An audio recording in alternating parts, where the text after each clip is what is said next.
Bukod sa inilalagay na mga sangkap sa tiyan ng baboy, may specialty at secret pampalasa rin daw ang lechonan na ito para sa balat ng lechon.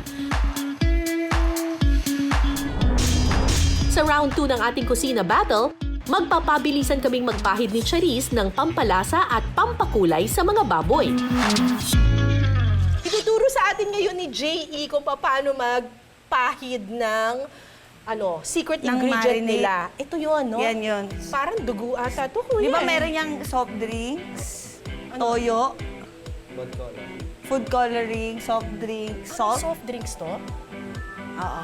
Tikman natin. Uy, Ayoko. kasi medyo nakakauhaw. Game. Gamit ang kamay, kailangang pahiran ng secret mixture ang buong katawan ng baboy. Pati ang paa, tenga at kuko. Kailangang masiguradong napahiran ito. Dapat ganito po yung kalabas. Dapat ganyan. Mapayaran na may Parang kwek-kwek na siya, no? Yun na nga eh. Kwek-kwek na baboy. Ganun pala yun. Oo, ganun. Nice. Okay. Very good. Ang pinakamabilis na makapagpapahid sa 3 baboy, siya ang winner. Simulan na ng pahiran sa round 2. Let's do it! Ay! Yan, para maging golden. Sensya na kayo. Kailangan ko ng extra eh. Pasko na eh. Oo. Uy, amoy mo talaga yung soft drinks.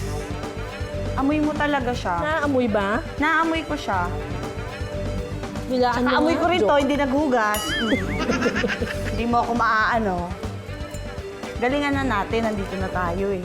Paano ba ito inaanong piniflip? Mamaya na nga ako mag-flip. Talagang makikita mo dumidikit talaga agad yung marinade. Baliktad dun, kung kailan siya namatay, dun mo pa anuhin, ano? Okay. Doon lang siya napepet, magpatay na siya. Correct! Mabigat, ma. Ay, hindi ko kaya. Paano ba to? Mabigat siya i-flip.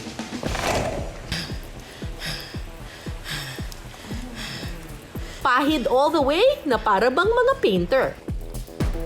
Ano to? Ang ganda nito. Art. This is very Art. therapeutic. Yeah, like abstract. And traumatic at the same time. Hindi ka dyan. Wow, tapos ka na. Oras na para equality check ang mga napahiran kong baboy. Okay to ihaw na kaya ang mga baboy na ito?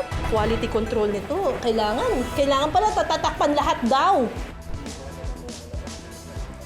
Pati tenga, loob ng tenga. Okay. Autograph to after. Nakabawi ako sa round na ito. Sa ngayon, tabla ang laban. Ang score, 1-all. Dahil pagod na ang inyong mga ina, time out muna sa mga hamon.